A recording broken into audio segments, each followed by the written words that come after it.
Parvati Vasudevaya. Vandeham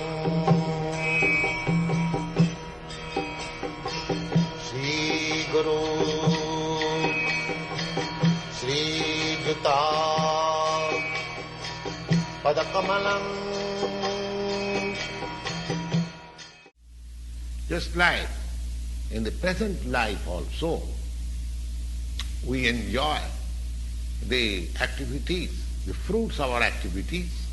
Suppose I am a businessman and I have worked very hard with intelligence and I have amassed a vast amount of bank balance. Now I am the enjoyer. Similarly, suppose I start in my business with a vast amount of money, but I failed to make it successful, I lost all the money. So I am sufferer. So similarly in every field of life, we enjoy the result of our work. This is called karma. So these things, Ishara, Jiva, Prakriti, are the Supreme Lord, are the living entity, the material nature, the eternal time, and our different activities. These things are explained in the Bhagavad Gita. Now, out of these five, the Lord, the living entities, and the material nature and time, these four items are eternal.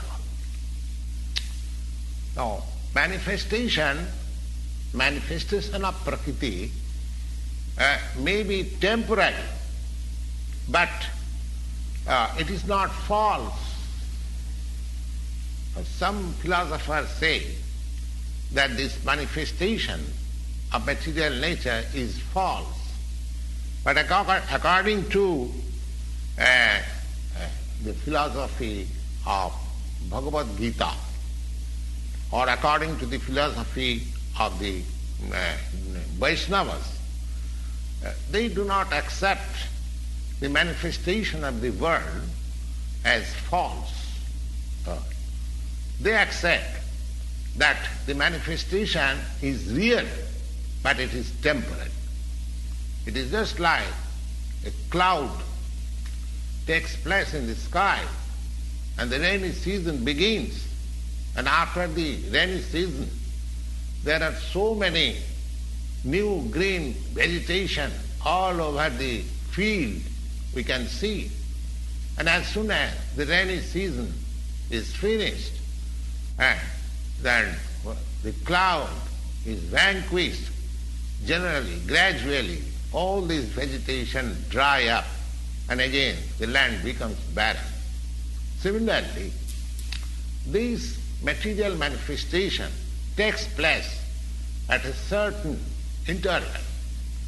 We will understand it, we will know it from the pages of the Bhagavad Gita. Bhutta bhutta praliyate. These manifestations becomes magnificent at a certain interval, and again it disappears. That is the work of the Prakriti. But it is working eternally. That Prakriti is eternal. It is not false. Because the Lord has accepted mama Prakriti, my Prakriti. Aparayam itastu vidhi me Prakriti param. Bhinna Prakriti.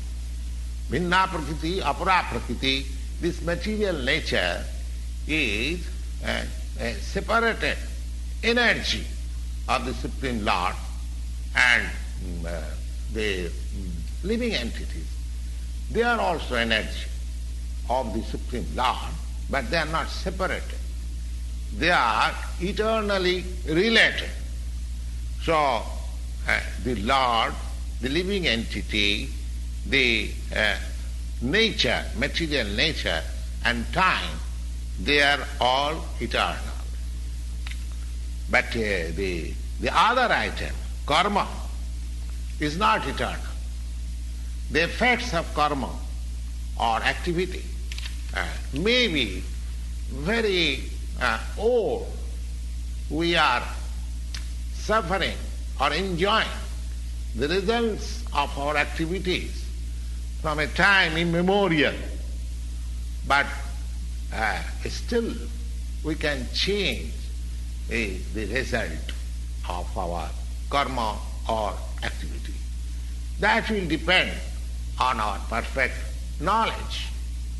We are engaged in various activities, undoubtedly, but we do not know what sort of activities we shall adopt that will give us relief from the actions and reactions of all activities. That is also explained in the Bhagavad Gita. Now, the position of Ishvara is a supreme consciousness.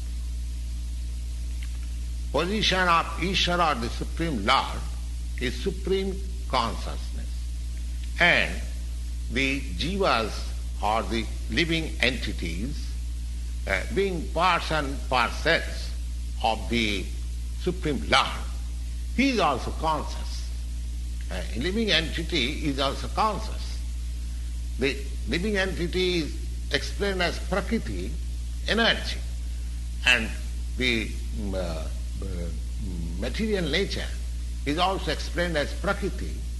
But amongst the two, one Prakriti, the jivas, they are conscious, the other Prakriti is not conscious.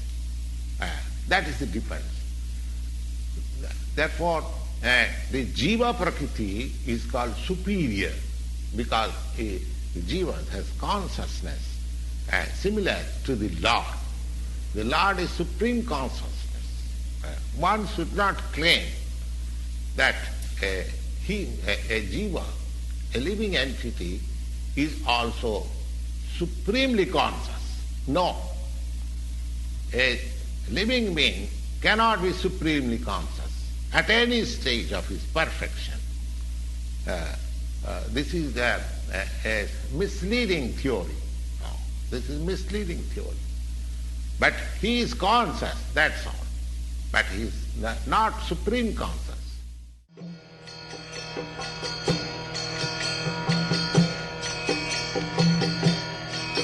Hare Krishna, Krishna Krishna, Hare Hare, Hare Rama.